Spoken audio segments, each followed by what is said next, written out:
Okay, guys, thank you for joining today. We're going to be talking about FSBOs and expired listings, for sale by owners and expired listings. And these are some of, I would say, the easiest way to get new listings, if it's not getting a listing from a referral of yours or from someone that you know. Before we get started, I want to iterate this, and I think this is something that we don't talk about too much, but it's something to always think about, right? And we're really going to talk about this Q4 and into next year, but there are only really three different ways to get customers for your business, right? And you have to do at least one of these. And if you don't do any of them, you're never going to have any business, right? And so the first is referrals. Some people are lucky that they can not do anything, and people who know them and who've worked with them in the past will just send them referrals, right? Friends, family, whoever it is that want to work with them. I can give you many examples. There are people who've been in the business for a long time, and again, it's not a bad thing if you're at that point, but it takes some time to get there, right? Unless you know a lot of people or have been in the business for a very long time, you're probably not only going to be able to survive off of referrals. So the second thing you can do is buy leads. And when I say buy, there's two ways of doing that, right? One, you can buy them from some of these third-party websites, Realtor, Zillow, whoever it is, or you can buy access to people through things like through RentHop or some of these other websites. And the third way that you can buy leads is by getting inbound leads from different sources, right? From White Lead Network, from relocation, from whatever it is. And so if you don't have a bunch of referrals, then you have to do something to buy them, either generating them yourself and paying something for that, or again, through some of these things, or from buying them from giving a referral fee out, right? Maybe you get a referral from another White agent in Hoboken or something like that. That's the other way. And the third way is prospecting. We're talking about prospecting today. Prospecting is you going out there and getting your name out there, talking to as many people as you can, doing different things. Again, what we're doing in terms of for sale by owners is a form of prospecting. But these are really the only three ways that you can get customers for your business. And that's how you're going to make money, right? So either you get referrals from friends, family, and past clients, you buy leads, either paying a referral or paying for them, like we do in some ways, or prospecting, and that's putting in time, energy, effort in order to find people to work with. And to me, this is the best one. Prospecting is the best one because you control it and you don't have to pay a referral fee. When you prospect and you find these leads, there's no referral fee you have to pay, right? You don't get only a portion of the deal. You don't have to pay some exorbitant amount of money for leads every month. I was talking to one of the managers of another office, and one of their agents pays $10,000 a month for Zillow leads, right? And again, they did over $500,000 in commissions last year from paying that, right? So the return is good, but they're paying $10,000. And instead, if they just prospect a little bit more, they could probably do even more business and pay, way less in terms of what they're buying leads for. So again, just something to think about. But we're going to be talking about one way of prospecting, and in this case, we're prospecting for sellers, right? Now, as people who are newer in the business or people who've been in the business for a while, like Michael, why would you want to prospect for sellers, right? And I've probably said to some of you, it's easier in most markets to work with a buyer than it is for a seller, right? You have to put less out of pocket and things like that. But there are some ancillary benefits from working with sellers that you don't get by working with buyers, right? So when you have a sales listing, right, when you have something for sale, it allows you contact from clients to get more buyers, right? When you put your sign up, right, and again, in our market, the sign is kind of a virtual sign, unless it's like this, right? There's a townhouse for sale sign on my desk that I had up in Brooklyn.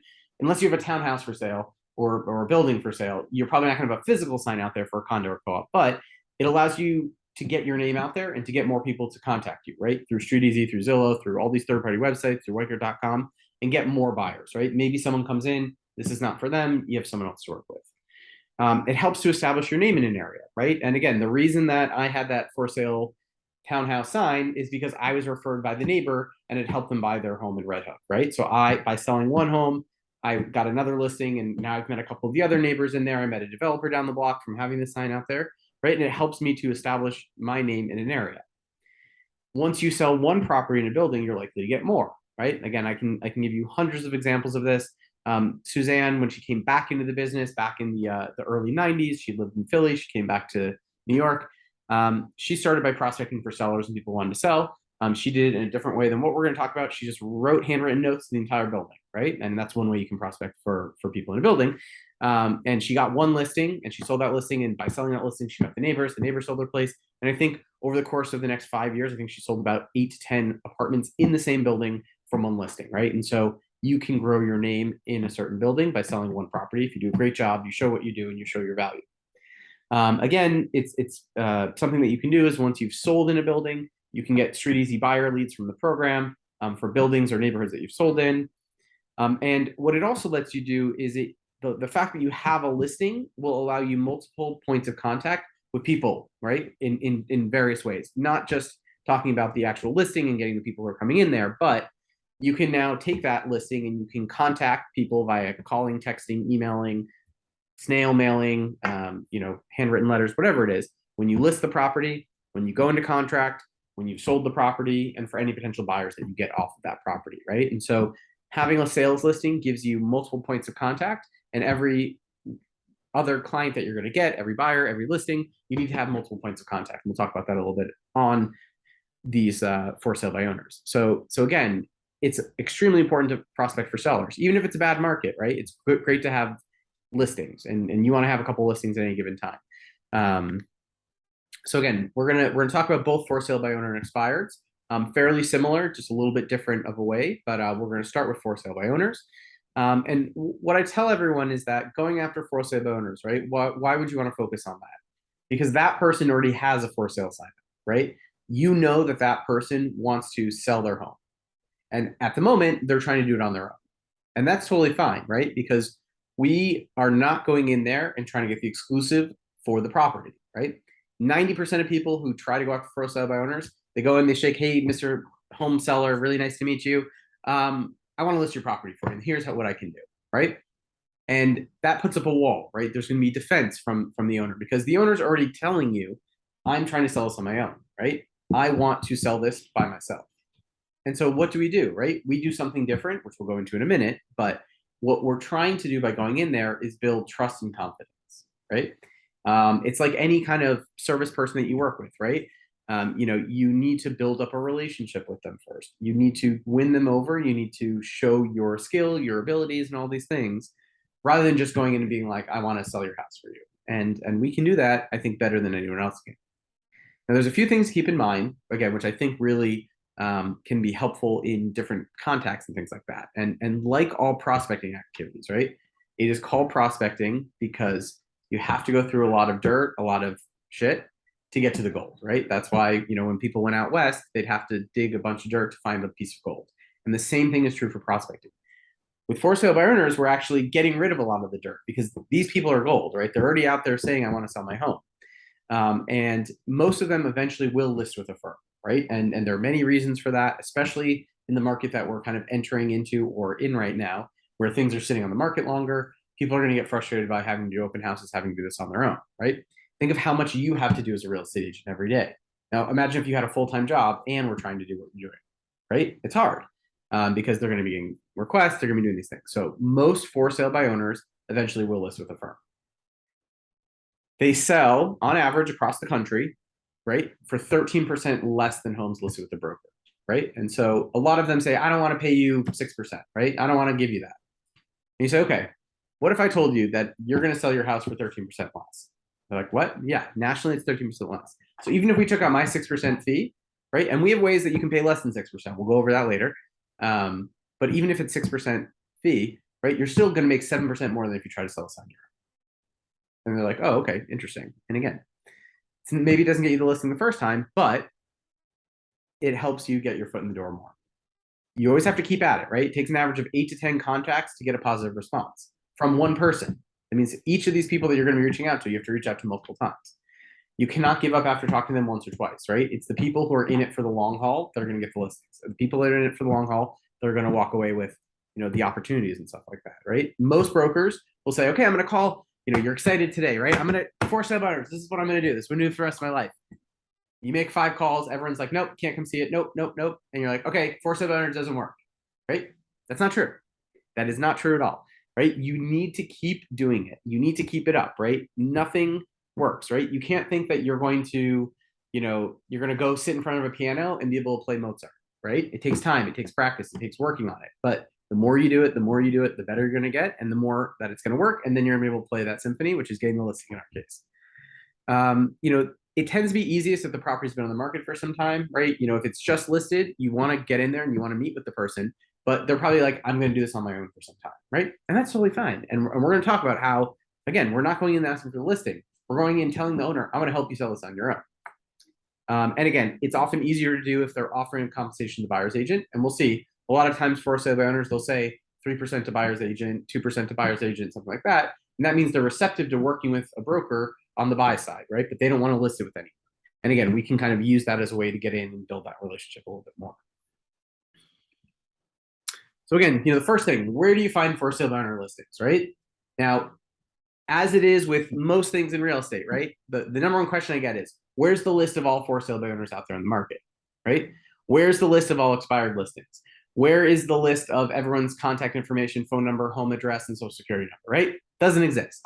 There's no easy list of for sale by owners out there, because if there was, people would either sell it to you, right, and you'd be paying for it, or everyone would be doing these and it would be much harder. So again, prospecting means you're doing some work, you're doing some legwork, and that's why you don't have to pay a referral on it. So for me, the easiest place to look is Zillow, right? That's where I go when I want to look for sale by owners. But that's not to say there aren't different places. StreetEasy, Trulia also have them. I like Zillow because Zillow has a way that you can actually just search for sale by owners. And again, in New York, there's not that many at any given time, but you got to check around other places. FSBO, forsalebuyowner.com, is a website where people list their property. Again, it's a list that can help you, right? The New York Times property section and advertising classifieds have them. Again, classified sections of different newspapers, Village Voice, Tribeca Tribune, whatever these papers are, right? People are going to be posting things like that. Signs in the neighborhood, right? And this is something people don't do. Again, it's a little different for us, but oftentimes you'll see a sign in the window, right? For sale by owner, for rent by owner, something like that. Walk around the neighborhood, right? If you're focusing on Chelsea, right? Walk up and down every street in Chelsea, and I bet you'll find at least one or two signs up. Maybe it's for rent, but again, it could be for sale by owner. And syndication platforms, right? There's tons of them out there. Oftentimes, certain ones like Redfin and like Realtor.com are not going to have them because those are really by broker, but other ones will have it. So again, wherever you're seeing listings, you can oftentimes find for sale by owners. Now, how to build the relationship, right? Again, we are not going in there, right? This is the one thing you have to remember. You are not going in there trying to get the listing. That should be the last thing on your mind, right? It's similar, and I've talked to some of you about this before. There are two different kinds of brokers, right? One broker will go to a dinner party and be the first person to give out their business card, right? Hi, I'm Jason with Weichert. Here's my card. If you ever need anything, let me know. Hi, I'm Jason with Weichert. And they'll go around the room and give out 100 business cards, right? And that person, in my mind, is probably not going to get any calls back from anyone, right? The better person goes around and says, hi, I'm Jason. How are you? Great. Nice to meet you, Liz. What do you do? Oh, I work in fashion. Oh, great. I saw there's a new thing happening, yada, yada, yada, yada. Oh, where in the city do you live? Oh, Tribeca. Oh, awesome. Actually, that's pretty close to my office. Oh, what do you do? Oh, I work in real estate too. Oh my God, that's so cool. Right. And you get into a relationship with someone and you talk to them first before introducing that you're in real estate. And you wait until they ask you for your card, right? Or you ask for their card, you send them an email, and they have all your contact information, right? The person running around with their card to give it out to everyone is, in my mind, a little too salesy for this business, right? We have to sell ourselves, but we want to do it in a way that's respectful and builds a relationship. The same thing with for sale by owners, right? You don't want to go in there saying, here's my exclusive agreement, sign it right now, I'm going to murder you, right? What you want to do is you want to say, I'd love to come and see your property, right? And again, maybe you have someone who's looking to purchase that, right? And that's great. Or maybe you want to preview it, right? Again, for me, you never want to make up a client that you have, right? You never want to do that because any relationship has to be built on trust.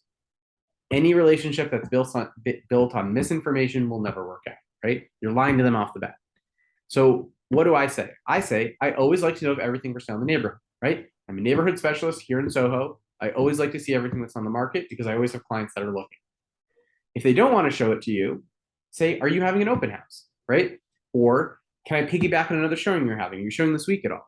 And that also helps you get a sense of how many inquiries they're having, right? If they say, oh, no one's actually asked to see it, great. Is it possible for me to come next time you do have one? I'll reach out to you in a couple of days. You can let me know if anyone's coming. I would really love to see it. Again, here in New York, 99% of the time, the people are living in the apartment. So they're oftentimes willing to have you over. Again, sometimes in the suburbs where it's an investment property or something, it's a little bit more time for them to show. But again, most people, some people have separate properties, but again, it's worth doing. And again, worst case, go to an open house they have scheduled. They should be having one if they're actually actively looking to market the property. Step 2, build a relationship and follow up, right? Sounds simple, can take some time. Again, what do most brokers do? They'll go see the property and then they'll never call the person again, right? And again, something comes on, a for sale by owner, probably 30 brokers go and see it. They talk to the person, the guy's like, great, whatever. And no one else follows up with them, right? They're all going in trying to get the listing or trying to, do whatever. So what do? We go in and we discuss how they price the property, right? How long has it been on the market? How long are they going to be working on it without a broker, right? Are they going to use a broker down the road? Probably not. Well, maybe I'll think about it. Okay. And how are you going to choose that broker? Well, my cousin's a broker. Not a problem. Great, right? Because what does that do? It gives you a timeline for how long they're planning on doing it on their own, right? Most people, again, kind of like brokers, we give up after one or two tries. A lot of for sale owners will give up on trying to sell it themselves after a week or a month, right? It's a pretty short period of time. So what do, right? We give them items of value of either a low cost to us or for free if we can, right? And this is how I feel like we build the relationship, right? And they're going to say, why are you doing this? And what do you say? I want to help you sell this on your own. And they're going to say, why do you want to do that? And you say, because if I do, I would love for you to refer me to your friends and family who are looking to buy, sell, or rent something. That's it. And they're going to be like, really? And you say, yes. Not a problem. That's all. That's what I want to do. And if they say, okay, then great, right? So again, you'll get a sense of this as you find the listings, but most for sale by owners either take iPhone photos or use really, really bad photos. Most of them don't have floor plans or videos, right? Most of them, and again, you'll see this from the first time you go, don't have any sort of show sheet, right? Something to give to people as they walk away to remember the property. Most of them don't have anything about financing because they don't have a mortgage broker like we do. Most of them, don't host that many open houses because they don't know how to do it. And most of them are only marketing it by putting it up probably on one website, right? So think of all those limitations that potential seller has. And so by going in and saying, I want to help you solve some of these issues, right? You don't have a photographer, either say, you know what, can I recommend you my photographer? Or again, photos aren't that expensive. Again, if it's let's say it's a $4 million property, right? Would you spend $500 for the opportunity to get a $4 million property? Most of us, I would say yes, right? Because that even if they're paying a 2% commission, that's still $80,000. So sometimes it's saying, you know what, I will pay my photographer to come in and take photos for you. And they're like, why are you doing that? I told you, I want to help you sell it on your own, right? We'll take those photos. I'll make you show sheets that you can give out. The show sheet's going to have my picture on the back. And that way, if someone doesn't like this property and they don't have a broker, maybe they'll want to work with me. Would that be okay with you? There's never been someone who said no to me on doing this, right? The show sheets probably cost you $20 to make, right? The photos are going to be a little more expensive. Or if you're a good photographer of a friend who'll do it, have the friend do it, right? Show sheets and design center. Yep, and you can print them out for free. You can also pay for them to be printed, like the really professional ones. If I'm doing it for a for sale by owner, I usually have them printed. They're like $40 or something like that. Yeah. And what I do is I don't put the price on it. I never put prices on my show sheets because as soon as there's a price adjustment, every broker's on there and there's like a line through the price, and then you see how crazy they are. Why put the price on it, right? You can tell them the price. They can look it up online. Yeah. It's that always changes. So I never put the price on it. And that way, again, let's say they start at 4 million, and by the time you get the listing, it's 3.5. Guess what? You already have your show sheets done. Super simple. Floor plans, again, floor plans probably cost 100 to 150 bucks. You can probably get photos and floor plans. Again, you can use certain, and I don't want to use any names on this. You can use certain services that are much less expensive, and you can do it very cost effectively. I always use Heidi. I like her photos. I like her floor plans. For me, it's worth the investment. Again, see where you are on that. And again, there are certain things you can do without that, right? You can talk to Doug, our mortgage specialist, about the affordability sheets, right? He can put together a sheet so you can see how much the home's going to cost. Let me see. I have some examples. I think I have these here. Let me see if I have anything here. Here we go. This is an example of affordability sheet, right? It's got your picture, Doug's picture, what the property is going to cost you. So this is one that he did for me. And again, mortgage rates change, but it's something you can always give to the client, right? And that way you can say, hey, who do you have to check out your property and find out if they're if the people coming through the door actually are pre-approved, right? And that can be done. So again, there are so many things that you can offer them, or insurance even, right? Do you have someone you can refer for insurance? No, great. Here's Jamie, right? We have things that no other broker has. Again, people can have relationships with other mortgage people and whatnot, but still, it's something that just really helps. And again, the show sheets. Here's an example of one from that townhouse I was mentioning. Again, all you need is 5 photos, your photo, and some stuff to make it. That's it. It looks really nice and clean. Looks nice and clean. Again, these were the ones that I did before the open house, and then we actually got it in contract before I had the sheets back, so didn't have to do them. But again, all things that you can do for little to no money, right? And all you're saying is, I want to help you sell this on your own. And they're gonna say, why? And what's the answer? Because you want to get your name out there and for your Facebook back show sheet. Well, that's why. But what do you say to them? You sell your property. I want to help you sell your property on your own, and they say why, and you say, all I ask is that you recommend me to friends and family who can buy or sell. Yes. Bottom line, that's it. Love it. And it makes sense, right? And again, think about it that way. If Joe Smith ends up selling it on his own, he's going to be like, you know what though? Those floor plans really helped. I can't thank Liz enough. You got to use her, right? If you're going to buy something. And think of the business you can get from that, right? This is about putting good karma into the world, right? It's paying it forward.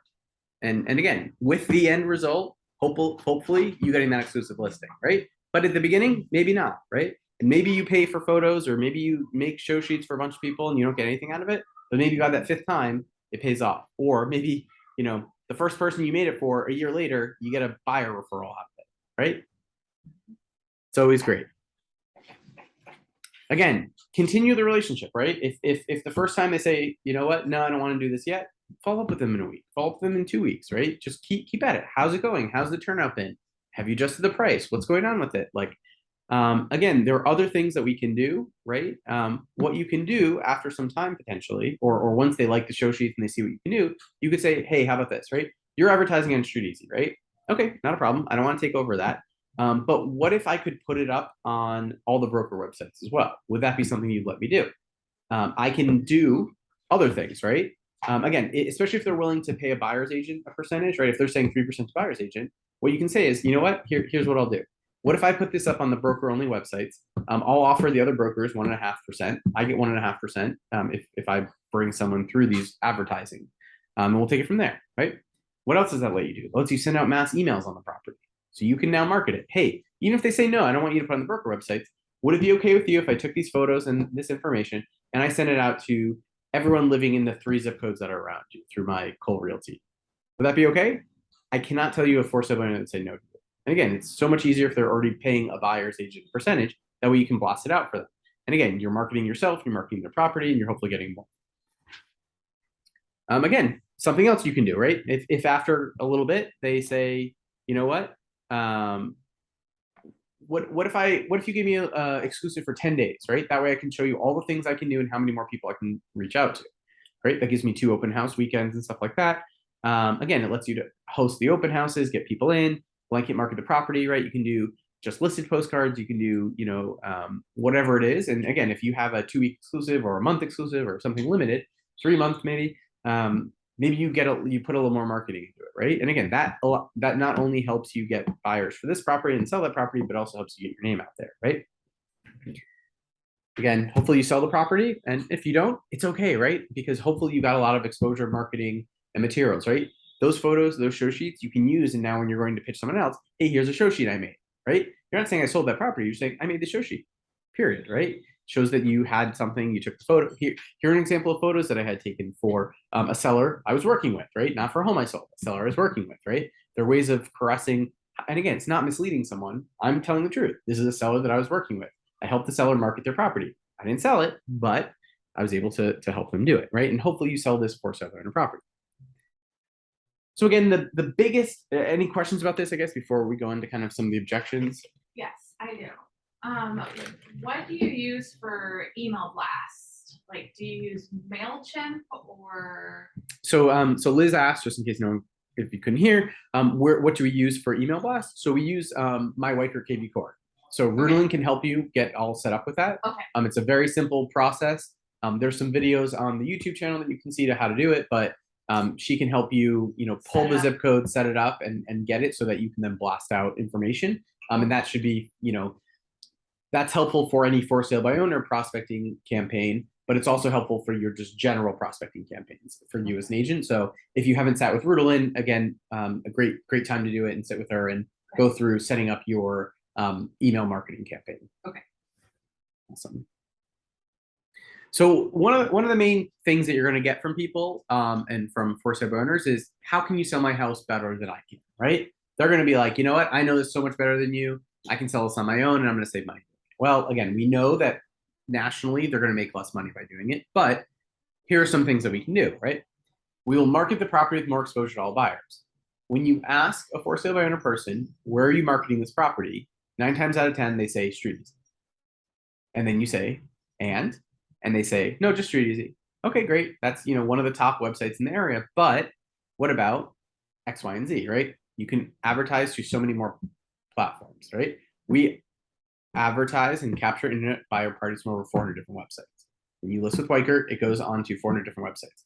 Local MLSs, national websites, classified sections, for sale by owner places, and all that stuff. We will advertise on broker-only sites, right? Weichert, OLR, Realtor.com, Redfin, things that only brokers can advertise on, right? We have professional marketing materials, which we talked about before. Again, if you walk into a for sale by owner, I have never walked into one where they've had a show sheet, personally.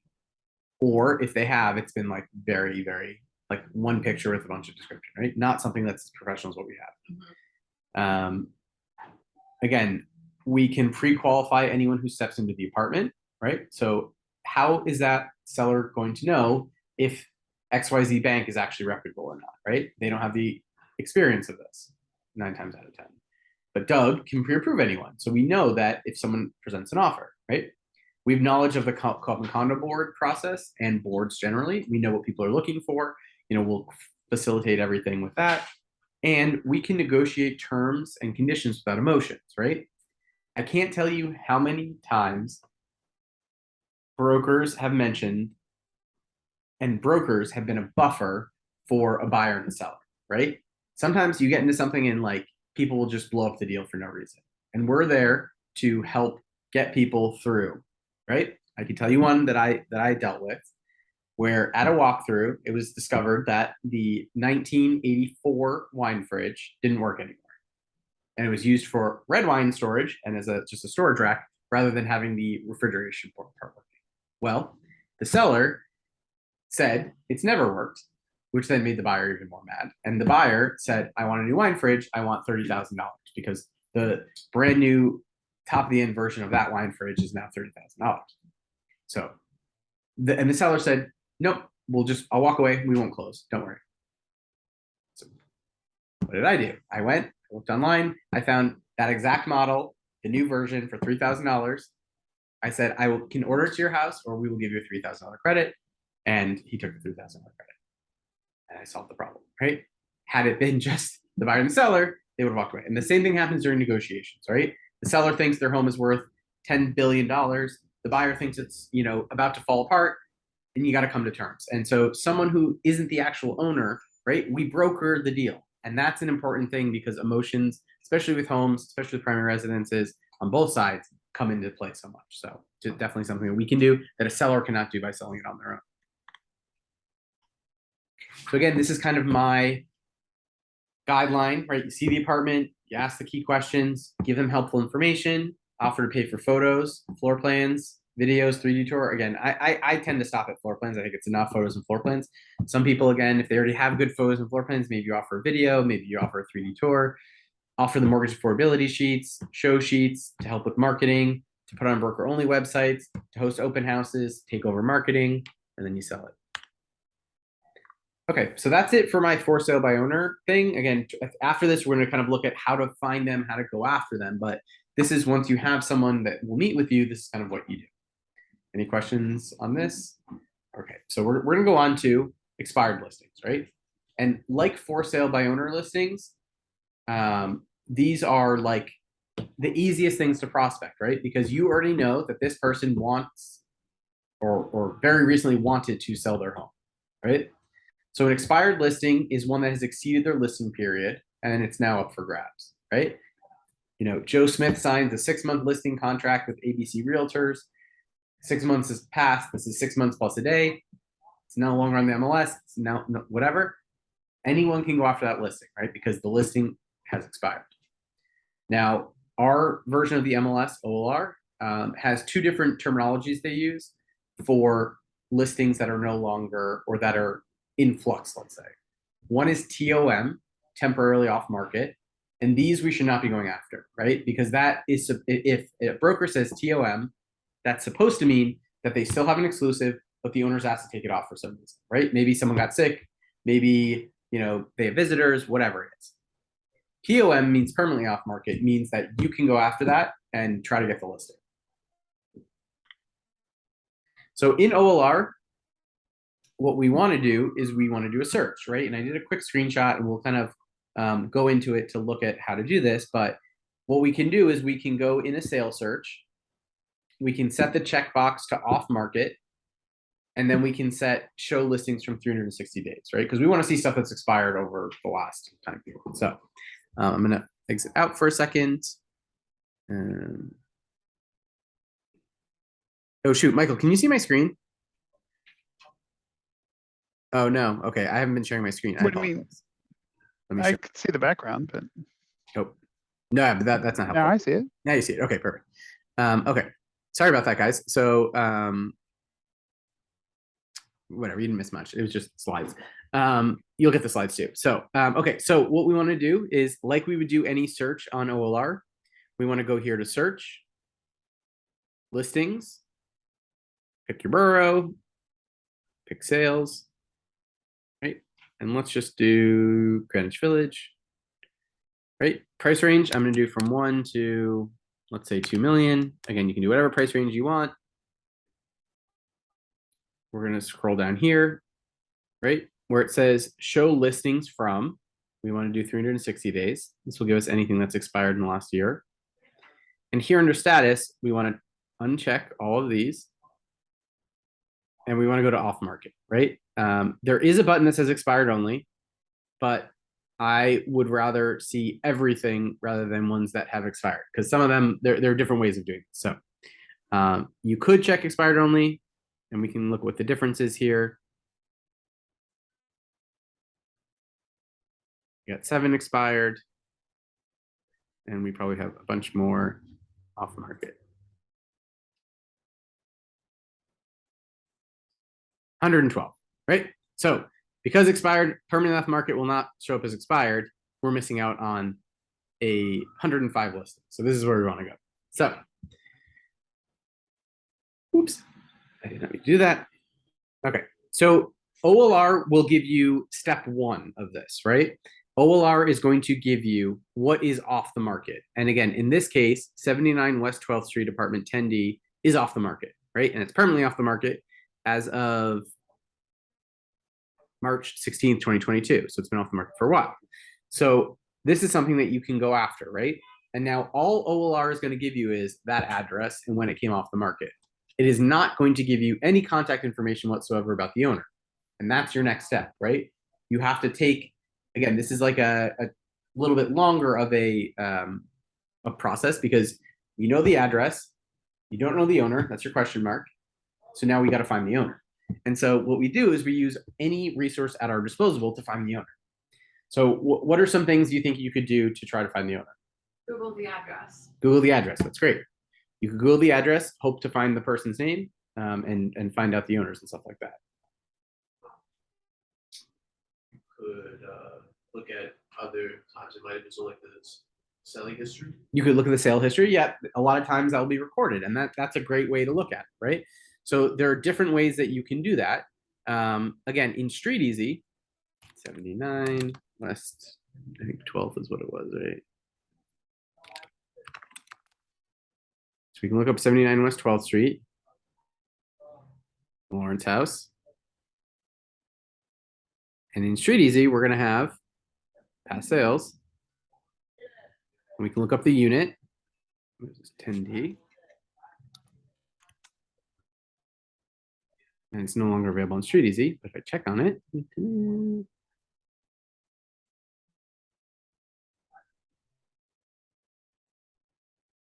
and there's nothing else on here. So basically, StreetEasy will feed with data from Acris, things that have sold and stuff like that. But the sale has to have happened after 2005 for co-ops to be recorded, right? It wasn't asked for before that. So this is probably someone who's owned it for, potentially someone who's owned it for some time. So there are other ways that we can look this up, right? We can go to Acris and try to look up any property records on it, right? Public website for the city. We can use Property Shark. We can use Whois and try to find out the address. There are tons and tons and tons of different resources and ways to do this, right? So this video is not going to go over how to find the information on the owner, but there are thousands of ways to do it at your disposal and stuff like that. So once you have that information, what we do is we basically, again, we can use Cole Realty, which you guys all have access to from Weichert, StreetEasy, Property Shark, whatever it is, right? So if you can't find anything, we have the old school method of a handwritten note, right? You go up, we've got a million of them upstairs in one of the drawers. You go up, you pay 50 cents for a stamp, or I don't even know how much a stamp is, 51 cents. I don't know. My mom always sends me forever stamps, and I have a bunch of them left. So I don't know how much a stamp costs right now, but my mom enjoys buying me stamps. I don't know why. You can ask her. So she gives me stamps, and I use those. So, but you can write a handwritten note, right? And don't print out the address. Don't do anything like that, right? I don't know if I have any down here, but I have, they're cute ones for the West Village that I have, which I would send for this one that I've made a bunch of. One of our agent, Bill, his wife is an artist. She let me make cards with one of her paintings once, and I got it. There's like a million of them left upstairs. So write a handwritten note. Hey, it's Jason with Weichert. Just wanted to check in to see if you're still interested in selling your property. I noticed that it came off the market, and I'm always working with people in the West Village. Here's my card. Love to hear from you. If not, have a great day.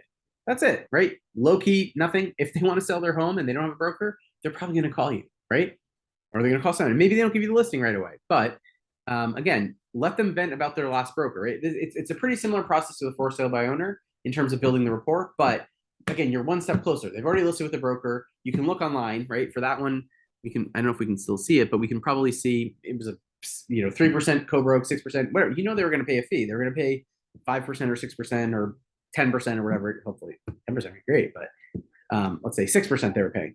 And again, let them vent about their last broker. Oh, Joe never showed the property, right? We never had an open house. He told me he came in, he told me he's having an open house, right? And set expectations, right? Oh my God, that stinks because you know what? I found open houses the greatest way to market properties. I have one every weekend when I have a listing. It's always going to be me there unless I have a family emergency or family event. And in that case, it's going to be Aiden who's there, right? And here's a picture of Aiden. He's great. You're going to meet him before, and he's going to know everything about your property, right? It's not just me, some Joe Smith, brokers coming in here. Again, offer to sell it for a short exclusive period, right? Hey, what if you give me a month, right? It's been on the market for 6 months. What if you give me a month to try to sell it? I'd love to try to get you your price. And again, you follow the for sale by owner guidelines. Keep at it, right? Maybe like, no, I don't feel like selling it. No, I don't feel like selling it. But at some point, they're probably going to relist it, right? Most people sell for a reason. They need a bigger place. They need a smaller place. They're moving. They're relocating. They're upsizing, downsizing, whatever it is. There's some reason they were listing that property. There are people who will list because they want to try to test the market, quote unquote, try for a really high price. And those are people that maybe it's not worth devoting too much time and energy into, but at some point they probably want to sell, right? Some reason at it. And again, it takes a while to do this. So, again, with expired listings, the most important thing is to figure out what was wrong with the last broker and offer customized solutions, right? So for some people, it's marketing. They didn't market the property, right? There's the old, what is it? Ron Popeil. Have you heard of him? He had this like rotisserie ovens, right? Michael gave a funny face, but his whole thing was set it and forget it, right? What do some brokers do? They go around, they offer you the world when they're pitching a listing, and then they get the listing, they put it on the MLS, and they just sit back and wait for someone to come and do it, right? They didn't market the property. And that's what we are. We're professional marketers, right? And so what we want to do is take your property and we want to market it. And you go through all the customized solutions that Weichert has for marketing, right? I'm going to use Cole Realty. I'm going to use KV Core. I'm going to property boost it. I'm going to do this, this, and this. I don't want to just put it up and wait for a buyer. I'm going to find your buyer because my job is not to find one buyer for your property. It's to find multiple people that will drive your price up. Period. Right? Maybe it was reach. Maybe they used, and again, not to talk bad about someone, maybe they used, bronze properties in the financial district, right? A small firm that is only based here in New York City, right? And I just made up a name. And so their reach is very small, right? Maybe they do a lot in that one neighborhood, but is the buyer only coming from that neighborhood? No, right? And so what do you have here at Weicker, right? We have, a very boutique, broad, range of people here in our 90 agents, but we also have one of the largest real estate firms in the Northeast. And on top of that, we have one of the largest privately owned franchises in the country, right? We're in, I think, 46 states at this point, and there's almost 600 offices. Still building. Hopefully, we're hoping to get to 50 in the next year or two. And on top of that, right, what do we have? We have the third largest relocation company on the planet, right? And so you're showing by doing that all the growth and how big we are across the country, right? And that means that their properties not only be marketed in the financial district, but in New York City, in the tri-state area, in the Northeast, in the country, and in the world. Maybe it was the price. Again, we have customized solutions for the pricing analysis, how we're going to price it. We've got things like urban digs we can use to really help with good comps and stuff like that. Maybe as the agent, there could be personality issues, there could be XYZ, whatever it is. Again, maybe they say, oh, and again, maybe they say, oh, the agent said they were going to be here and, their assistant was the only one showing the property, right? If that's the case, what do you have to say? I'm going to be there, and then you have to be there if you're going to get the listing. And again, it could be showings or open houses. Oh, they never posted an open house. They said they don't work, and I really want open houses. Great. I'm going to do 2 open houses a weekend, right? From 12 to 4. I'm going to do one. My colleague's going to do the other one. I'm going to introduce you to him, whoever it is that you're working with, and great, you're going to do it together. So again, offer customized solutions because there's something that went wrong.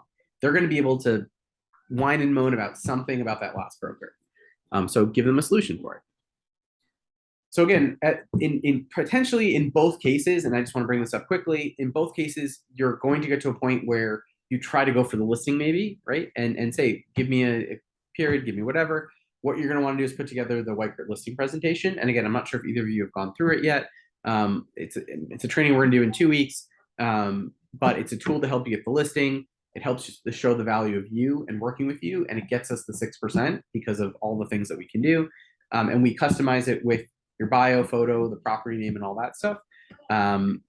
There's a video link for it here, which I'll send around. It's me doing the listing presentation. Again, that's for one. It's in the Google Drive, so you can just kind of look through it and see what it is. Fully customizable. You can put whatever you want in there. You can take stuff out. Some people do it in 5 pages. Some people use the entire thing. Totally up to you. But get to know it, right? Because that will help you pitch the value of Weicker, and it will also help you answer some of the ways that we're different than everyone else, right? There's the six-step differentiation program in there and stuff like that. So this is the first page of it. So again, you put the buyer's names in there, the address, your name goes here. And again, it's fully customized. Talk about Weicker, talk about what we do here in New York, all the differences. So if you haven't looked at it, take a look at that. And with that, I just want to kind of go through and actually do some for sale by owner calls together because we still have 12 minutes. So we can each make a couple of these calls. 2 things to point out before we do that. And again, I'm going to stop the recording when we do this, so you guys don't have to worry about it. But again, make calls and set up appointments, right? The only way you can prospect is by actually calling people. And so that's the most important thing. If you haven't time blocked your calendar to be doing prospecting, and again, if you want to do for sale by owner or expired prospecting, time block for 2 hours a week of doing that, right? And for those 2 hours, that's all you're doing. You're not showing properties. You're not doing anything else. All you're doing is calling them, setting up appointments to make later in the week. Partner up with someone, right? Again, we've got 2 of you here. Michael's on the call. You can divide and conquer and stuff like that. And if you need someone to go with you, right? Take an experienced agent. We have people in this office. Michael's one of them. Gone on hundreds of listing appointments and gotten many of them. We have Peter Forsey, we have Eunice, we have Stephanie, we have Suzanne. We have people who've been doing this forever, right? And they can get listings, right? I can go with you too. And what I say is, for your first 5 or 10 or whatever it is listings, take someone with you and work with them, right? And you call them, you say, hey, Michael, hey, Peter, whoever it is, I have a listing opportunity. I love to come with you and work on this listing with you. Let's split it 50-50, right? And almost every agent in this office will do that with you. And the reason I say do that is that half of something is better than 100% of nothing, right? It is very difficult because one of the first questions almost every seller will ask when you go on a listing appointment is, how many properties have you sold in this neighborhood, right? What's your answer? looking at you. How many have you sold? None. Right, None. yeah. Totally. none. You might have rented everything, but whatever. Again, that's not to say you couldn't do it on your own, right? Some people might not have that. But I can promise you, every single listing presentation I've gone on, they've asked me, how many properties have you sold in this building or in this neighborhood? And if you say none, they're gonna be like, and you could still get the listing, but it's very less likely. Whereas if you take me, if you take Suzanne, if you take Michael, if you take whatever, based on the neighborhood, right? You know, Peter can say, oh, I've got 2 listings right now and I've sold 30 properties in this neighborhood, right? Michael, how many properties have you sold in the financial district? Part of close 25 in the last 2 years. And that's probably enough for most sellers, right? Not only enough, it's a lot. So, Yeah. so again, work with people. Again, Michael, who's on this call, knows the financial district. He knows, Uptown very well. Peter knows Greenwich Village. Peter knows Midtown. Suzanne knows Tribeca. I know the West Village and Soho. Like, again, there's so many people. And just say, Jason, I want to partner with someone on this. And again, I promise you, you're way more likely to get the listing. I did it. Suzanne came with me on my first listing appointment. We got the listing. We sold it together. And I worked with other people on almost every other listing I had. So thank you guys so much. You guys stay here. Thank you, Michael. I'm going to stop the share and stop the recording. Bye, Michael.